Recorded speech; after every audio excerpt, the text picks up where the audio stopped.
আমরা এবার ফটোশপে কিভাবে একটি পূর্ণাঙ্গ ক্যালেন্ডার ডিজাইন করতে হয় তা দেখব। ক্যালেন্ডার ডিজাইনের পূর্বে আপনাকে কয়েকটি বিষয় আগে থেকেই সিদ্ধান্ত নিতে হবে। তা হচ্ছে ক্যালেন্ডারটির পেপার সাইজ কি হবে, ক্যালেন্ডারটি কয় পাতা বিশিষ্ট হবে, অর্থাৎ ক্যালেন্ডারে 12 মাস কি অ্যারেঞ্জমেন্টে থাকবে। আপনি যদি সিঙ্গেল পাতার ক্যালেন্ডার করেন সেক্ষেত্রে অবশ্যই এক পাতার মধ্যে 12 মাস নিয়ে আসতে হবে। আপনি যদি ডবল পাতার ক্যালেন্ডার করেন সেক্ষেত্রে আপনি 6 মাস করে আপনি মাসগুলোকে ভাগ করতে পারেন। ঠিক একইভাবে আপনি যদি 12 পাতার ক্যালেন্ডার করেন তাহলে এক একটি পেজে এক এক মাস করে আপনি ডিস্ট্রিবিউট করতে পারেন। সুতরাং এই সিদ্ধান্তটি আপনাকে আগে থেকেই নিতে হবে। দ্বিতীয় যে সিদ্ধান্তটি নিতে হবে সেটি হচ্ছে এখানে আপনার ব্যবহৃত যে গ্রাফিক্স আছে তার অ্যারেঞ্জমেন্ট বা তার লেআউটটি কী হবে। তৃতীয়ত আপনাকে অবশ্যই যে বছরের জন্য ক্যালেন্ডার করছেন সেই বছরের ক্যালেন্ডারের যে ইনফরমেশন, অর্থাৎ ক্যালেন্ডার ইনফরমেশন যেটি জানুয়ারি মাসের কোন বার কত তারিখ, ফেব্রুয়ারি, মার্চ, এপ্রিল এভাবে করে ডিসেম্বর পর্যন্ত ইনফরমেশনগুলো আপনার অ্যারেঞ্জ করে নিতে হবে। তো চলুন আমরা আমাদের যে প্রত্যাশিত ক্যালেন্ডার সেটি তৈরির কাজে হাত দিই। আমরা যে ক্যালেন্ডারটি তৈরি করব এটি মূলত একটি সিঙ্গেল পেজ ক্যালেন্ডার, অর্থাৎ এখানে এক পেজেই 12 মাস সেই ইনফরমেশনগুলো থাকবে। আমরা এই জন্য 2010 সালকে আমরা নির্বাচন করেছি এবং 2010 সালের একটি ক্যালেন্ডার আমরা ডিজাইন করব।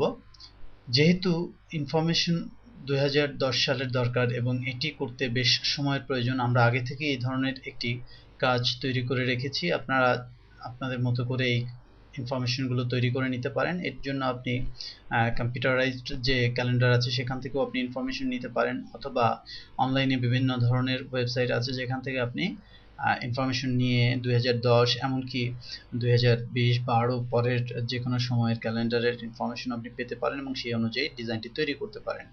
আমি এখানে আগে থেকেই এরকম দুটি লেয়ারে আমরা 12 মাস ইনফরমেশন তৈরি করে নিয়েছি। এখানে আমি একটু জুম করে দেখাচ্ছি। এখানে আমি সাল এবং তারিখগুলো লিখেছি এবং উপরে মাসের নামগুলো লিখেছি। আমরা এবার এখানে আমাদের লেয়ারগুলোকে আমরা স্থাপন করব, অর্থাৎ আমাদের যে গ্রাফিক্স অবজেক্টগুলো যেগুলো নিয়ে কাজ করব আমরা সেটিকে স্থাপন করব। আমরা আমাদের ইমেজ হিসেবে ইমেজটিকে আমরা পছন্দ করেছি। যে কোনো ক্যালেন্ডার করার সময় আমাদের অবশ্যই আগে থেকে কোনো ফটোগ্রাফারের কাছ থেকে অথবা কোনো একটি স্টক ফুটেজ কোম্পানির কাছ থেকে আমাদের ইমেজকে নিতে হবে এবং ইমেজটি অবশ্যই হাই রেজুলেশনের হতে হবে। আমরা এই ইমেজটিকে আমাদের ক্যালেন্ডারের মূল ইমেজ হিসেবে নিচ্ছি। আমরা একটি ব্যাকগ্রাউন্ডের ঠিক উপরে পেস্ট করছি। লক্ষ্য করুন আমার যে ইমেজটি সেটি এখানে বসে গেছে।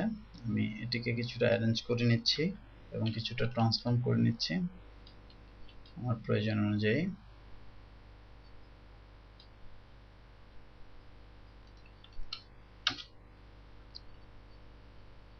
আমি আমার ট্রান্সফরমেশন কনফার্ম করলাম।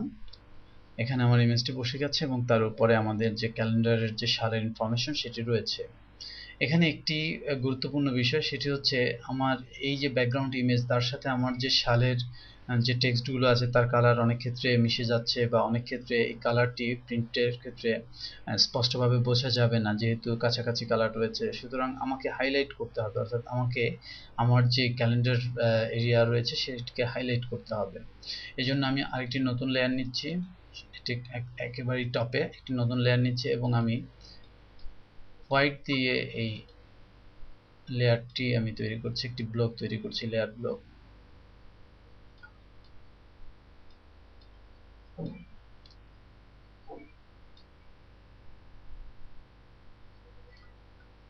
এবং আমি কন্ট্রোল ব্যাকস্পেস চেপে হোয়াইট ব্লক দিয়ে এটি ফিল করে দিচ্ছি। আমি লেয়ারটিকে আমার যে ক্যালেন্ডার ইনফরমেশন রয়েছে তার ঠিক নিচে এটি স্থাপন করছি। এখন দেখা যাচ্ছে যে আমার যে ক্যালেন্ডার যে ইনফরমেশন সেটি খুব হাইলাইট হলো, কিন্তু আমার যে মূল ইমেজ সেটি আবার ঢেকে গেল, কারণ এখানে যে ইমেজের যে ইনফরমেশন ছিল আমরা এখান থেকে দেখতে পাচ্ছি না। এই জন্য আমরা এই লেয়ারটি নির্বাচন করে, অর্থাৎ সাদা যে ব্লক লেয়ারটি তৈরি করেছি সেটি নির্বাচন করে আমি এর অপেসিটি কিছুটা কমিয়ে দিচ্ছি এবার আমরা লক্ষ্য করলে দেখব যে নিচ দিয়ে আমরা আমাদের যে ইমেজের যে ঢেকে যাওয়া অংশ ছিল তাও দেখতে পাচ্ছি এবং আমার ইনফরমেশনগুলো হাইলাইট হলো। এবার আমি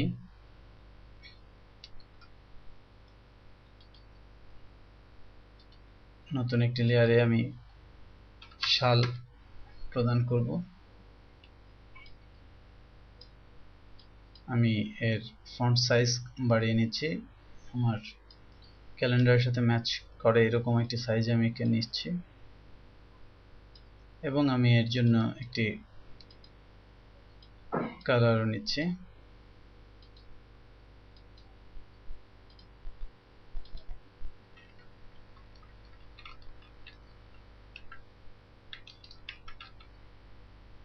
আমি আরেকটি টেক্সট লেয়ার নিয়ে কিছু ডট ডট এঁকে দিচ্ছি এবং একে আমি ফন্ট চেঞ্জ করে দিচ্ছি।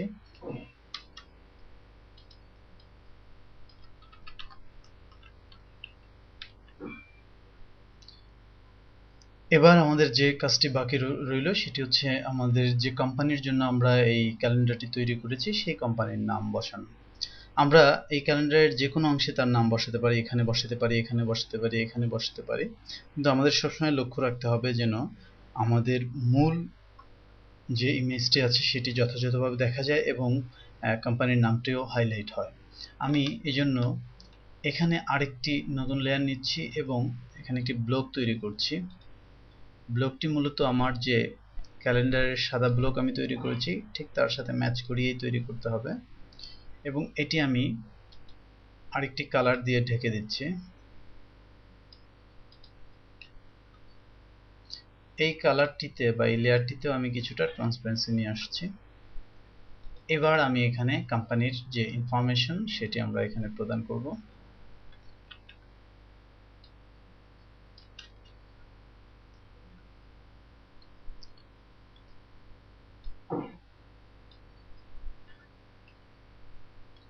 এজন্য আমি আগে থেকে করা একটি লোগো ব্যবহার করতে চাচ্ছি, সুতরাং আমি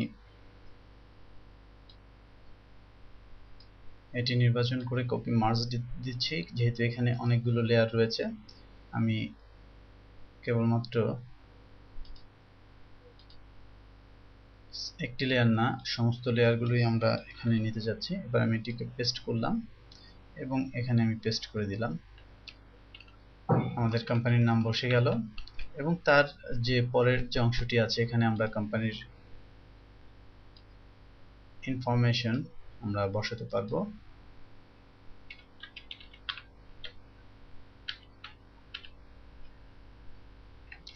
আমরা অবশ্যই ফন্টের সাইজটি ছোট করে নিব। এখানে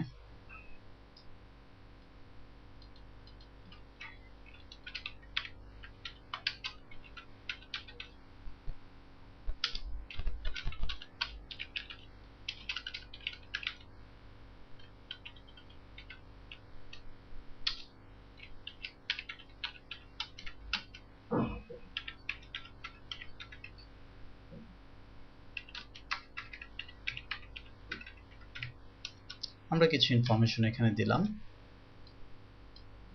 এবং আমরা এর ফন্ট কালারও পরিবর্তন করে দিলাম। ছোট টেক্সটের ক্ষেত্রে আমাদের মিক্স কালারে না থেকে আমরা যদি একটি একক কালার ব্যবহার করি সেটি শ্রেয়। আমি এই জন্য এখানে পিওর ব্ল্যাক ব্যবহার করলাম এবং এর অ্যালাইনমেন্ট আমি চূড়ান্ত করে দিলাম, সেন্টারাইজ করে দিলাম।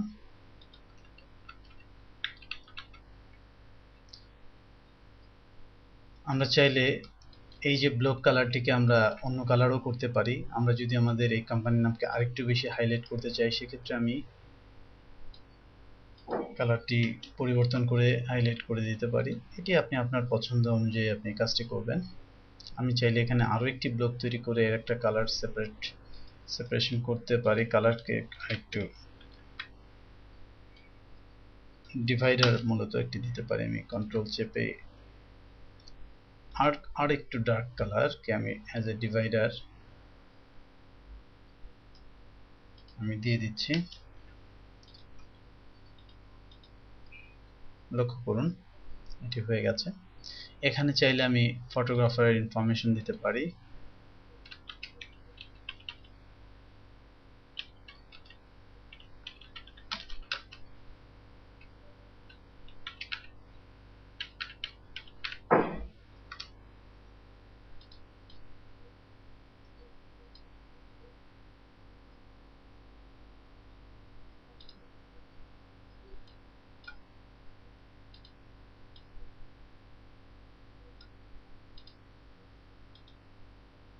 ব্ল্যাকের মধ্যে আমরা রেডও ইউজ করতে পারি, অথবা পিওর হোয়াইট ইউজ করতে পারি, অথবা হলুদও ইউজ করতে পারি, বা সবুজ ইউজ করতে পারি। এভাবে করে আমরা আমাদের একটি পূর্ণাঙ্গ ক্যালেন্ডার পেতে পারি, এবং যে ক্যালেন্ডারের অ্যারেঞ্জমেন্ট আমি এভাবে করেছি, আপনি চাইলে এই অ্যারেঞ্জমেন্টটি ডিফারেন্ট আঙ্গিকে হতে পারতো। এই লেয়ারটি উপরে উঠে নিচে হয়তোবা মাসের যে ইনফরমেশনগুলো সেগুলো বসতে পারতো, কোম্পানির নাম ডিফারেন্ট কোনো জায়গায় বসতে পারতো। আপনি আপনার ক্রিয়েটিভিটি দিয়ে এই ধরনের কাজ আপনি সম্পন্ন করবেন।